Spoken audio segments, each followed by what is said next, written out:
Hello, everyone. You are most welcome. Today's topic is on incident response fundamentals, brought to you by Cyberspace in conjunction with UK Aid, Foreign, Commonwealth, and Development Office. So a brief about me. My name is Veronica Rose. I'm an information systems auditor. I'm a former topic leader at One in Tech and Isaka Foundation, award-winning trainer in CISA and cybersecurity. I'm an author. I've authored a book titled Choosing to be on the top because the bottom is too crowded. I made it to the top 50 women in cybersecurity in Africa, and I'm a board member. I'm a speaker, a podcast host titled or named Experts Corner, where I host different experts to talk about IT governance, data privacy, cybersecurity, and IT audit. And I'm also the founder of Encrypt Africa, an ICT consulting company. So I'm glad to take you through the incident management plan today. So when you hear of incident management response, what comes into your mind? This is basically a structured approach to handle various types of incidences, cyber attacks, and data breaches. A very good example about data breaches, or common types of incidences. We have denial of service attacks. We have ransomware attacks, phishing attacks. We have SQL injection attacks, and then malware attacks. So what is the purpose of an incident management response? An incident management response is basically to ensure that it's designed to ensure that we restore the business back to normal operations in case of disruptions. We also do an incident management response so that we can fix potential vulnerabilities that were identified initially when we were carrying out investigations after an incident has occurred. We also consider doing an incident management response because we would like to limit damage and strengthen the security posture to avoid future attacks or frequent attacks to happen, and also to provide additional deterrence through the use of technology, investigation, and prosecution.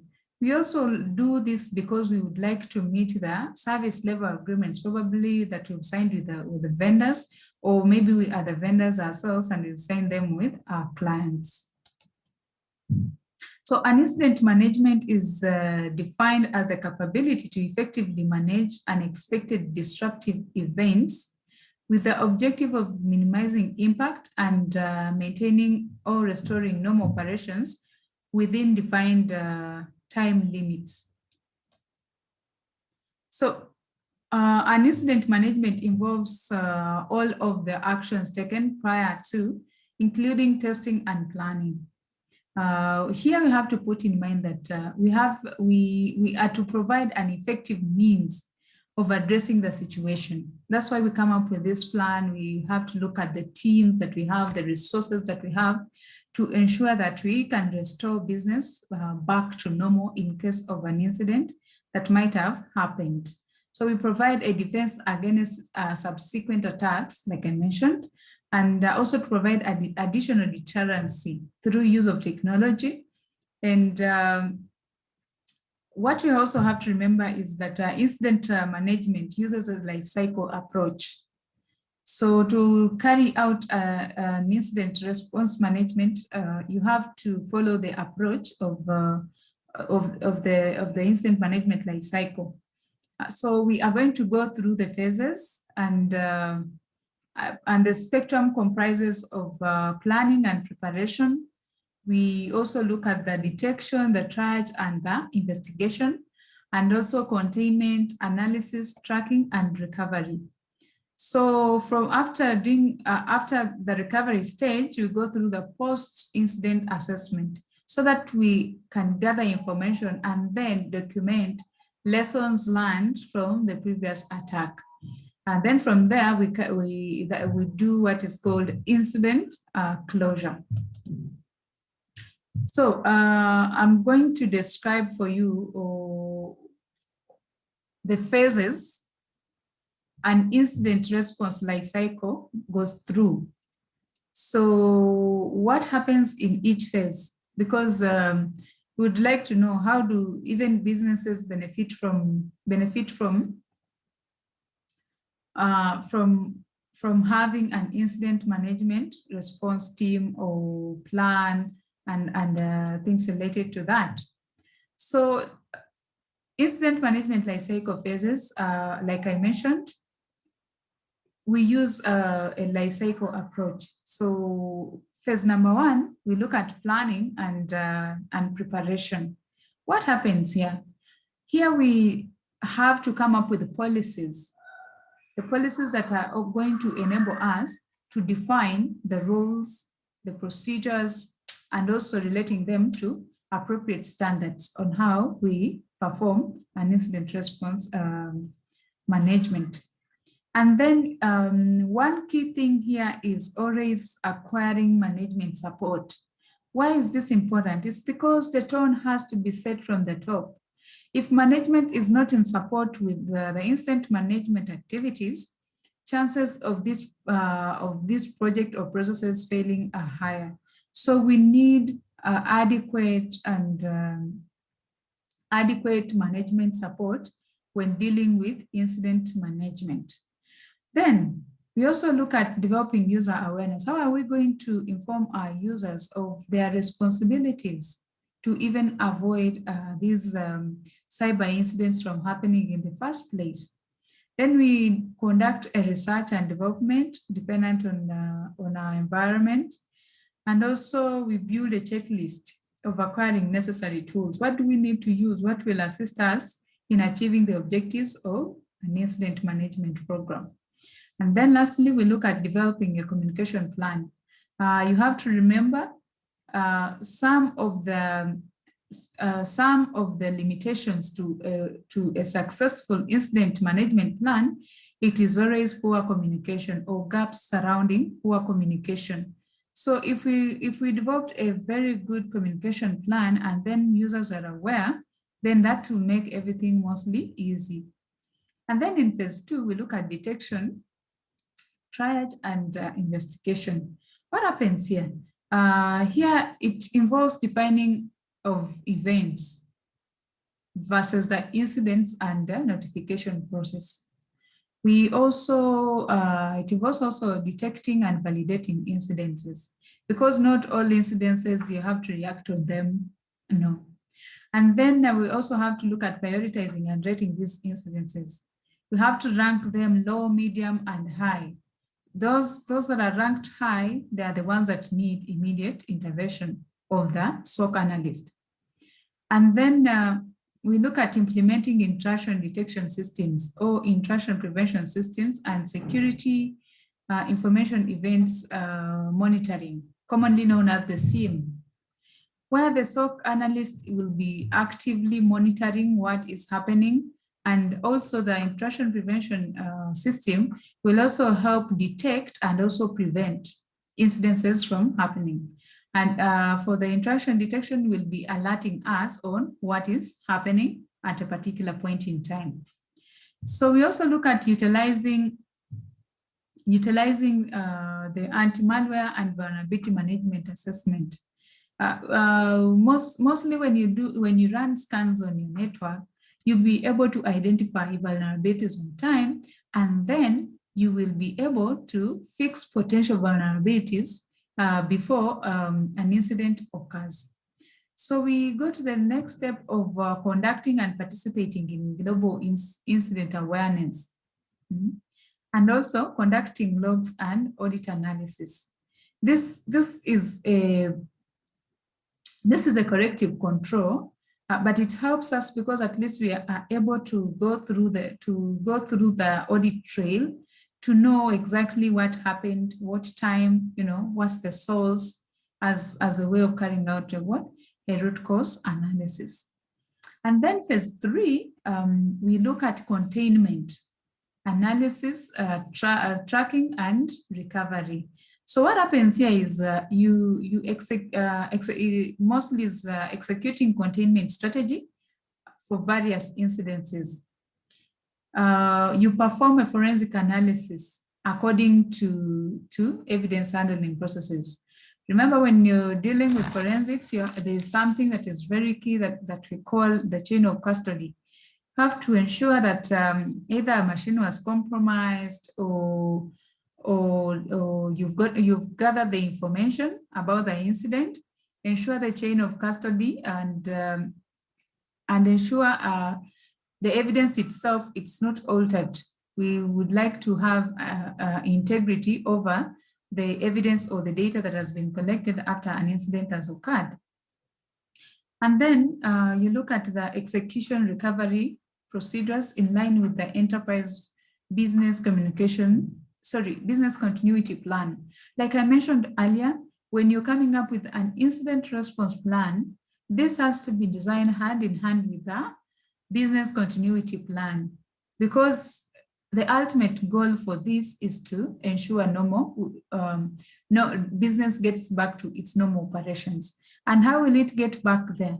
It's by defining well your plan, your disaster recovery plan, relating it to the business continuity plan. One thing we have also to note here is that a disaster recovery plan, it is designed by the IT team of the organization, or together with the security teams. But when it comes to business continuity plan, it's an overall, it covers the entire enterprise. It's not limited to IT. And then here, lastly, we determine the source of the incident. Where did the incident come from? Where was the vulnerability, all that. We review the logs to find out exactly what was the root cause analysis.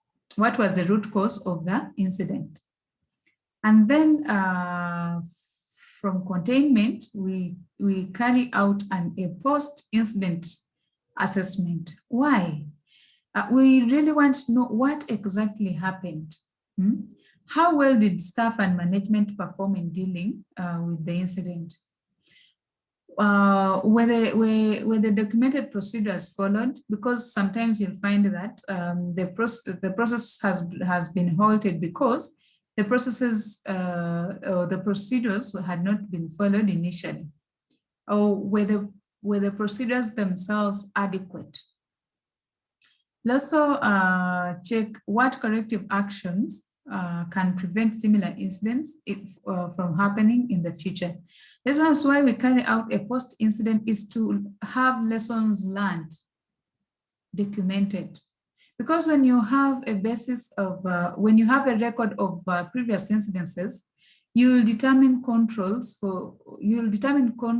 that are going at least to prevent or fix such subsequent events from happening. And then reporting on incident management related matrices. How is reporting done? Is it a point in time reporting kind of? Or what is it costing the organization to recover? You have to define all that. And then providing feedback. It is always good. That's why I said also communication is key when you're dealing with incident management. Why? If communication gaps exist, how will you have lessons learned? How will you provide feedback to your team to ensure that, yes, we faced an attack happened, but later these are the steps that were taken, and now these are the lessons we are learning to mitigate future risks from happening. And then lastly, on the incident management life cycle, we carry out an incident closure. What happens here? We conduct an incident response post-mortem analysis. And then we ensure, remember, during planning, we have to acquire management support. So when we are doing the closure, we have to submit reports of an incident to management. and stakeholders. So, so how does the incident management response impact an enterprise? So incident management is a central component of an enterprise strategy for viability and resilience as reflected in the BCP. So when you're designing your incident response plan, ensure it is aligned with a business continuity plan, because we want to ensure resilience at the end of the day. So incident management is a positive enabler with the beneficial impacts to the enterprise, both in dealing with risk associated with internal and external threats, as well as responding to the critical business drivers involving regulatory compliance. Threats to information are myriad, and enterprises must be prepared for incidences that may occur from a variety of sources. So including those within the enterprise due to malicious planned attacks from trusted insiders, as well as non-malicious attacks from insiders. So there is a risk that is rampant today when it comes to it's called insider threats. You find that a user may maliciously be the source of the incident or the attack, or may not be cautious about what their actions were, and then the actions led to an attack happening. But this all comes in because of maybe inadequate user awareness, especially to someone who is not aware. But when it comes to someone who is malicious, well, we cannot we cannot enforce integrity into someone, but that is a threat that is really impacting the security postures of organizations. So insider threats, we really need to watch out for them. The key thing here is to ensure user awareness is done, and then when it comes to maliciously planned attacks, then that one may not be easily controlled. Then enterprises must be prepared for incidences, their sources, and then also have to be aware. You have to be aware of if there's a possibility of you having a threat intelligence, having threat intelligence tools within the organization. That would be very key, so that you are able to even detect a threat before it becomes, it causes damage to the infrastructure. So in addition to internal threats, cyber criminals are now using more sophisticated attacks to steal assets ranging from intellectual property, personal data, and financial information of the enterprise. Cyber criminals these days are also focusing on the human firewall. They actually prefer using social engineering compared to even using tools, sophisticated tools. So we have to watch out for this when we are planning our incident management plan, when we are developing our incident management plan. So given the time and money involved, an enterprise cannot anticipate or stop every security incident. It is not possible. You can say 99.9%, but it cannot be 100%, because you don't know when an attack will, or when your organization will be vulnerable to this. So, however, key stakeholders, clients, and other observers do expect an enterprise to take reasonable measures to respond appropriately. A poorly executed plan has the potential to cause an enterprise significant financial losses, ruin its reputation, and perhaps even drive it out of business altogether. Incident management response plans are always designed to ensure resilience and returning business back to normal. So if your plan is poorly executed, chances of failing to recover are higher. So that should be put into mind when you're designing an incident response management plan. And then we also have another issue called compliance. Here, external and internal business stakeholders are demanding for more transparency into systems and application access activities. So this may include your regulators, the lawmakers and enforcers, maybe demanding reports, or monthly reports or quarterly or yearly reports to understand your security posture. And then we also have other laws that are not security laws, but then they are data privacy laws that are trying to see whether organizations are protecting customers' data. And then internally, we also have the auditors who want to assess the effectiveness and the adequacy of information security controls within the organization.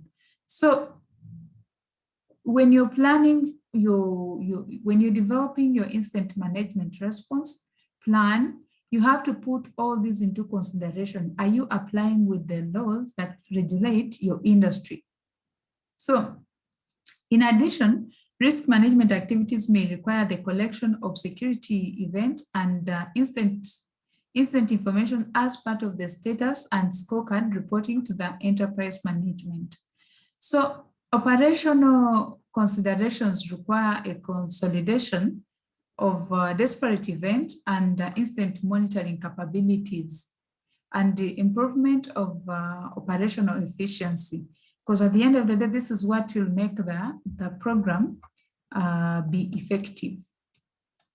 So when you're dealing with compliance, still the implementation of a successful incident management program can improve the efficiency and effectiveness of the enterprise's logging, monitoring, and reporting capabilities, and therefore help address the overall enterprise IT compliance and risk management activities. This is if you've installed a SIEM and the intrusion detection systems, intrusion prevention systems, these will help you so much when you're dealing with monitoring and logging of security events. So still on compliance, how does the business benefit from this? So incident management is tied to principle. It is tied to the principal enterprise goals of information security, preserving confidentiality, integrity, and availability of enterprise information assets, employing a systematic incident management program that utilizes a formal methodology, offers several benefits to the enterprise. So compliance is not basically about infringing due. You have to be compliant or overly compliant, and then you can't execute your roles as an organization. No, there are other benefits that are surrounding compliance, as we can see below. So providing a structured, logical approach to use in situations that are usually chaotic. So if you developed your plan and the procedures have been well defined, in case an incident happens, it will guide you on how you follow through the entire process till recovery. And also compliance helps us to increase the efficiency of dealing with an incident. Because we are aware of the consequences of that will happen, or maybe legal penalties or reputational loss, here we will do our best to ensure we follow the right procedures. And also breaking down an incident into smaller, more manageable phases or stages that can be addressed in a logical manner. And then lastly, providing evidence of due diligence and forethought that may become significant should legal and liability issues arise following an incident. Remember, any breach that happens to an organization, dependent on your regulator, you'll be required to report it within a defined period. Some say 72 hours and others depends on your jurisdictions. But the information that you gather during your postmortem analysis, it will be used. Also, when you're doing the forensic analysis or forensic audit, it will help at least the team that is doing that to really understand what exactly happened, and it will save you much more on legal penalties, because at least you have a procedure and you followed through. You are not just, you were not caught unaware, you were caught unaware, because we don't have guarantee that you can have 100%, security guaranteed, no. So another benefit here is a robust incident management program as a standalone component of the overall BCP can enhance the enterprise's competitive position through greater security awareness, improved defenses and effective resilience responses to events with negative impacts to the enterprise. So that is key here. And also other benefits that we can look at is that creating an interdisciplinary incident response team that is drawn from all parts of the enterprise and is educated and prepared to respond to events such as social engineering attacks is a key component of a comprehensive incident management program. So one thing I also want to mention here is that when you're developing your incident response management program, you do not necessarily have to have people only from the security department or from your IT department. You have to ensure that all business units have been represented. There's a representative from those units, and then their roles have been clearly defined. In case of this incident, who do we call first? How do we address it? How do we log it from their end? Not necessarily that it should be an IT team. So ensure that on the entire team, different functions have been represented, and then their roles have been defined. And then the most ultimate thing is that everyone has been trained. There is awareness and also training. Ensure that everyone has been trained on how they can go about the process of reporting an incident, detecting an incident, and all the procedures that have been defined in your program. Let's look at the risks, security, and privacy-related aspects of incident management response. So recent attacks on enterprise information assets have become more quite sophisticated, with the adversaries seeking significant financial gains through the use of more advanced and persistent techniques to target and attack reputable enterprises. So the attacks and the threats are continuing to evolve at a fast pace. So according to recent information security survey, for putting more enterprises at risk of being compromised. So these attacks from either internal or external, like I mentioned, insider threat is some threat that is a bit crazy for organizations, because if as an incident response team, you've defined the user roles on the incident response team, and you have trained them, you're carrying out awareness sessions, and then the user deliberately or maliciously chooses to cause risk to the organization, then that is something very difficult to handle, because it's coming from inside, and we are not, there's no way how you can enforce integrity, not until someone has integrity themselves. So each one of these has an implication. We have intrusion attempts for financial gains. We have obtaining intellectual property for competitive advantage. This happens especially when it comes to insider threat on a malicious motive. They want to, to compete with the current organization they are working with, and also creating business disruptions. Probably they are disgruntled. So you have to understand the risks surrounding having your program being a success that may hinder your program from being a success. So we also have other risks as well, like obtaining private information for exploitation. Remember now, most organizations are highly regulated when it comes to handling personal data. And then you find that maybe a malicious insider has had access to this information, and either they are selling it illegally or they're sharing it out, or they just want to disrupt the business. So you have to watch out for such risks. And then these risks will of course lead to reputational risk, because as an organization, when you've suffered a breach and then you're unable to be completely transparent about how it came about, this may put your image or public relations with your other clients into jeopardy. It may subject you to legal issues, of which it will still cause financial penalties at the end of the day, because any breach will cost you more as an organization. So we also have regulatory risks that you have to watch out for.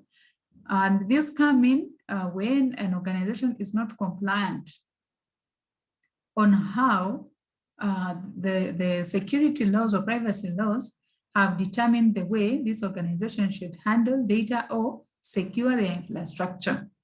And then you have the operational risks.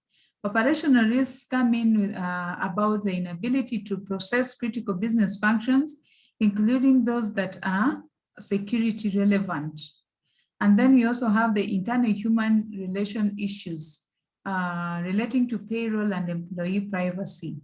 How is data processed? What is the data privacy policy of your organization? Does it address all the key areas that may be a challenge to the organization to achieve its goals when it comes to incident management? And then lastly, we have financial risk. The stock price dropping, or the loss of physical assets, or cost to remediate other risks, especially the reputational risk. The reputational risk has a lot of issues, because at the end of the day, if you may end up losing customers and then face legal charges, of which the business may never recover. So by using a formal approach of handling incident response, or developing your incident response plan in the context of an overall business continuity optimization and risk mitigation strategy, the probability of the response itself contributing inadvertently to the risk posture will be minimized. So ensure that your plan is aligned very well with the business continuity plan. There, you'll be sure that at least you'll minimize the exposure. So still on the risks,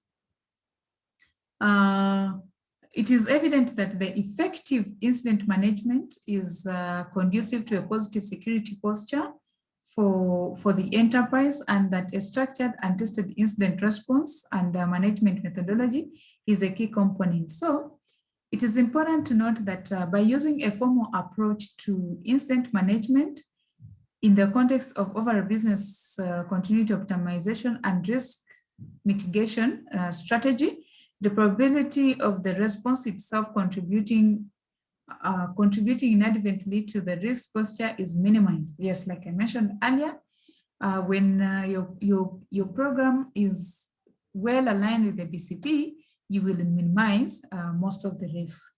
So we recommend certain frameworks that you can use when you're coming up with your incident management response, like the COVID-19 2019 framework, the NIST framework, and then the ISO 27001 framework. Those are key frameworks when you're coming up with your incident management program. So for an enterprise to ensure that its risk level remains low, should an event occur, it is imperative that a robust incident management plan exists. So that's why You have to ensure that all the processes that we have mentioned in the phases, they have been well captured and well detailed, well explained, and also the team is aware of their responsibilities. It has to be supported by management. Like I told you, without support from top management, the program may not be successful.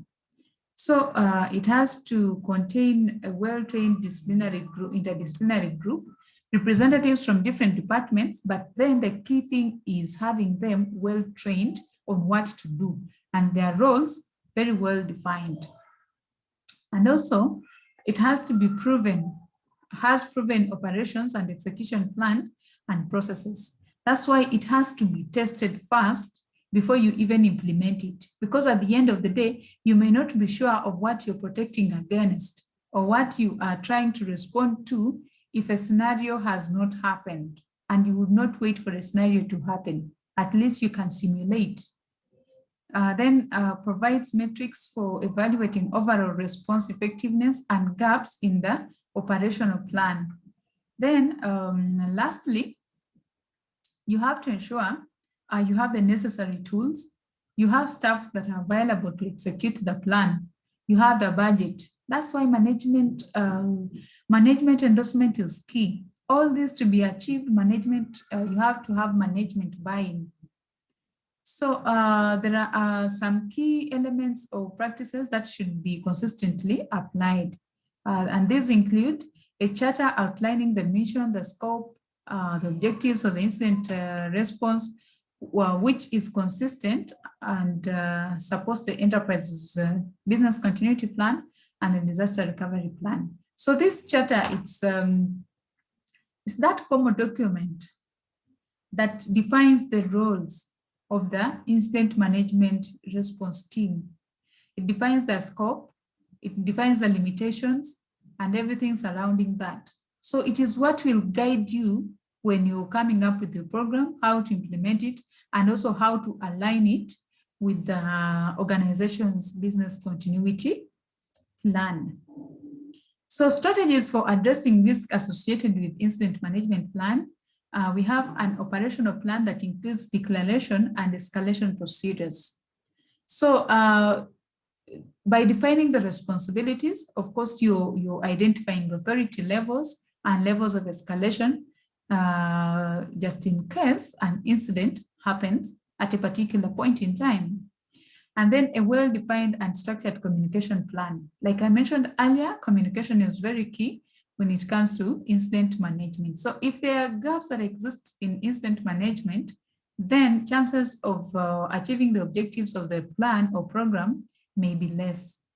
So we also have an interdisciplinary team comprising of technical incident handlers, along with operational, administrative support, HR, public relations. Like I've said, you must have representatives from all departments within the organization.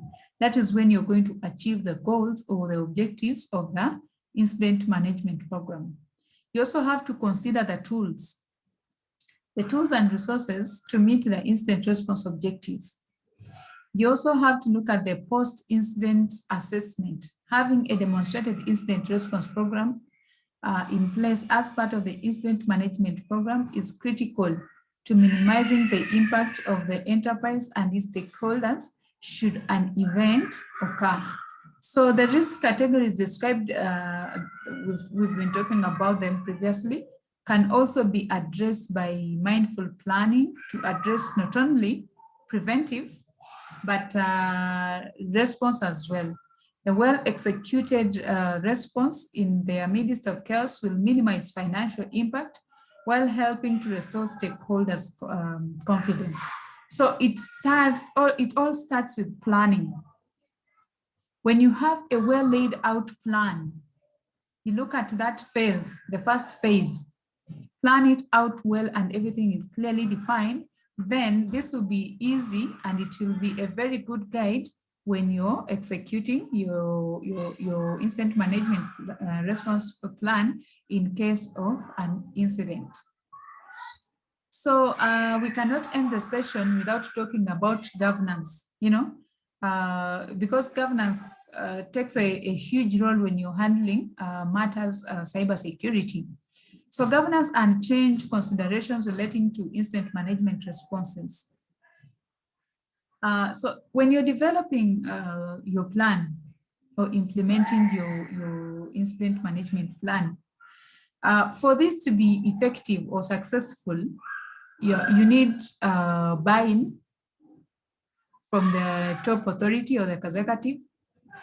And remember, it will also require resources and costs. So they have to approve all these to happen.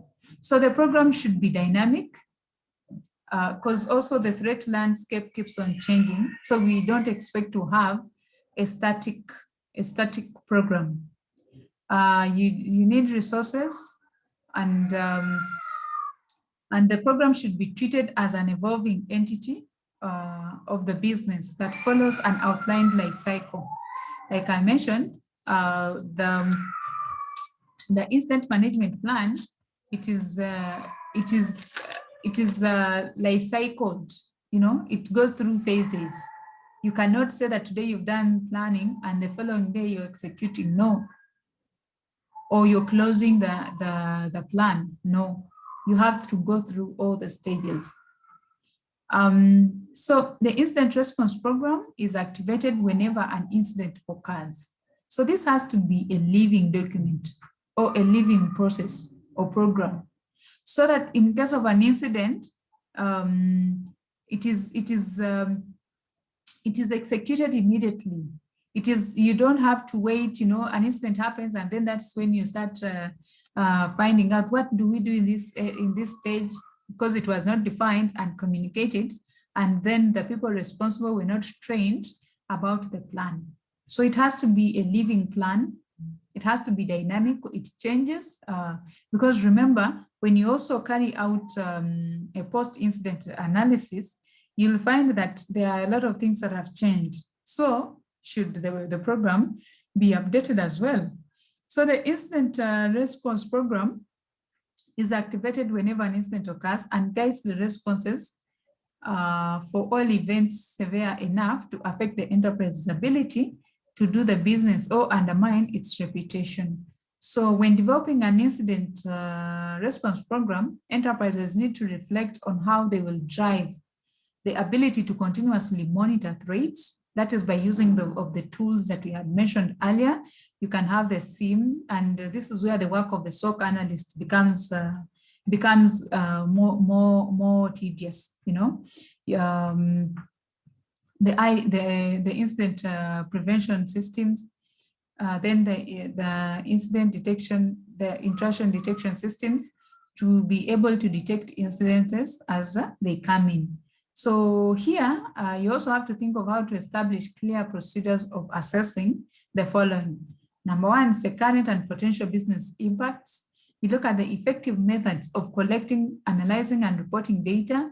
Continuous improvement, because we cannot say that you have achieved 100%. No, there should be room for continuous improvement, and building relationships within departments, within even your other stakeholders, and establishing a suitable means of communication with the internal and external business stakeholders. Like I mentioned, communication is key. So in case an incident happens, ensure there is transparency when you're sharing information with your clients or with your regulators. So still on governance, the principal governance component of an enterprise incident response plan consists of the following.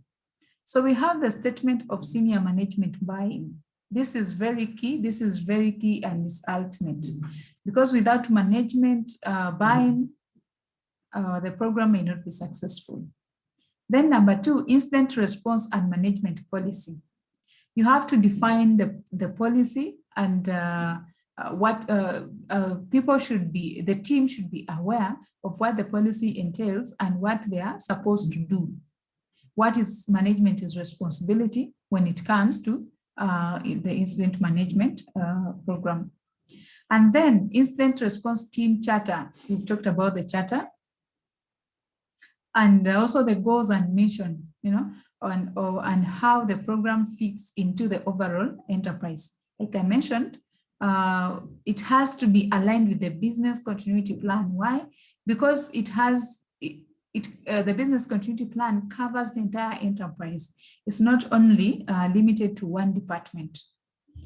Then plan for aligning the response program with frameworks. For example, the NIST framework, the ISO 27000 framework, any other framework that your organization might have adopted. Ensure that your plan has or references the industry accepted standards. So when it comes to assurance, when you're considering assurance relating to incident response, you have to look at the following. Ensure that the program meets the needs of the enterprise. That's why alignment is very key. Provides sought after outcomes management needs to be able to evaluate independently the incident response process. Because here management needs to make informed decisions. So your plan should be clear, should detail the objectives very well so that management is able to make informed decisions. Then you have to ensure that policies and procedures are in place, because at the end of the day, you have to understand how they are going to handle, how clearly the team is going to handle the process, who are the people responsible, and what is required of them. So you also have to look at, is the policy appropriately communicated and enforced? Enforcement, of course, it will be management's responsibility, because when the tone is coming from the top, it is always easy to implement a program. So let's look at people and technology here.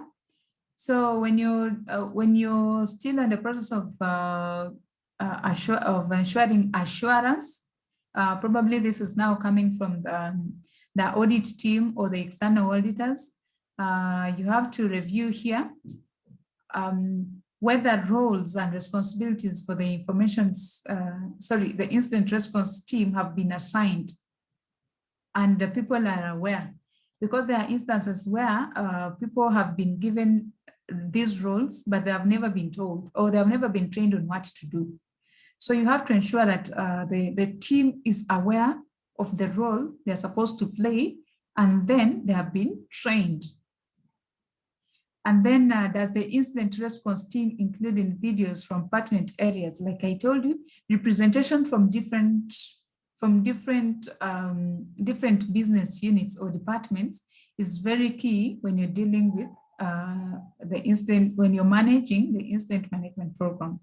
And is staff adequately trained to enable an effective response? Yeah, training is very key, like I mentioned earlier. So when we look at the side of technology, as an auditor, you give assurance on this. Incident response workstations and software configured for maximum security. Have to be able to do this through a vulnerability scan, a penetration scan, or any other way, or you've reviewed the logs or the trails to ensure that everything has been configured the way it is supposed to be. And then our incident response data adequately protected to facilitate investigation. So when it comes to incident handling, you have to also remember there are times when you will need to even face legal or answer to legal requests. So you'll find that probably they need evidence of the data or the reports that you made from the analysis that you made earlier when an incident happens, for maybe the regulators to carry out a due diligence. So you have to ensure that this information is handled in a way that information is not altered, and it is in it's not altered or accorded appropriate security measures. So incident response equipment, you also have to review whether the incident response equipment assessed for vulnerabilities are identified, vulnerabilities remediate. Okay, like I've mentioned something about carrying out a vulnerability assessment. on the tools themselves or the network infrastructure. And then are scripts or tools used in the incident response process appropriately tested? All this has to be checked so that you're fully aware of what is happening on your infrastructure and in your program. So as we conclude, we also, let's look at developing and executing an effective incident response plan require the commitment and participation of a wide range of stakeholders. So representation from all types of departments has to be considered. So it is not just an IT or security role; it cuts across. And even with the best controls, there is no guarantee that an enterprise can prevent disruptive and possibly damaging information security incidents arising from either external or internal sources.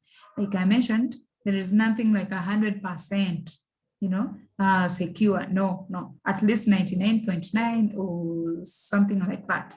So there is no guarantee, but we have to be proactive. So developing and executing an effective incident response plan requires commitment and participation from a wide range of stakeholders. It is not an undertaking that should be confined to just IT, no. Even security, no. It has to cut across. Let everyone be responsible, and then roles have to be defined clearly. So some of the suggestions to consider while addressing incident response events from a risk control and assurance perspective. Myself, I'm an auditor, so that's why the entire session I've been talking about auditors, what auditors do. So from an audit perspective, you can, when you're carrying out your review, to ensure you give assurance on the effectiveness and efficiency of security controls, you have to check. You have to ensure that the organization was prepared, and that starts from the planning phases. Be prepared for incident response. That is, tools and techniques must be ready. Then members have to be there and trained before a response is made to a computer incident. And then top management buy-in is key. Those are some of the key considerations that we are looking at here. And then you have to also check, you have to be able to contain the incident and its effects. Well, if it was a compromise, probably from one computer or maybe a password, use of weak passwords and things like that, you have to ensure that passwords are changed, and then you set a timeline. Some organizations prefer 30 days, others after 2 weeks, passwords are changed. Privileged accounts have been reviewed. You apply a role-based access, so that at least you minimize the vulnerabilities on the infrastructure. You also protect and, where possible, keep the critical information regarding sources available to the primary users. And then remove the issue as soon as it is realistically possible. So this is where the tools come in well, that if we have a SIEM that is able to detect anomalies quickly and we can address them according to priority, then it will save us a lot. And also, there should be a possibility to verify and utilize enterprise endpoint applications to ensure that at least we deal with malware, we deal with the viruses that may compromise our systems. So also review and potentially build the operating system software, utilizing approved validated software, and remove any infected software from your devices, and return the infected system to operational use as soon as feasible. So remember, there are 2 areas to focus for in incident response. One is recovery and potentially prosecution. So you have to follow up with the respondents for improvements to the process. Check with the operational staff in areas where information or data were compromised in keeping with these suggestions, and by insisting that incident response can be a critical part of an organization's overall risk management and security program. So assurance professionals or auditors can help to ensure that incidents do not become problems that escalate into disaster, if at all they are involved in the entire process. Yeah. So this is what majorly we've been talking about. We've been talking about preparation, detection and analysis, containment, eradication and discovery, and then carrying out a post-incident activity. Yeah. So thank you so much all for listening to me, and I'll hand over to the organizers right here. Feel free to follow me on my social media. I'm very active on Twitter and LinkedIn. My username is Veronica Rose. Thank you.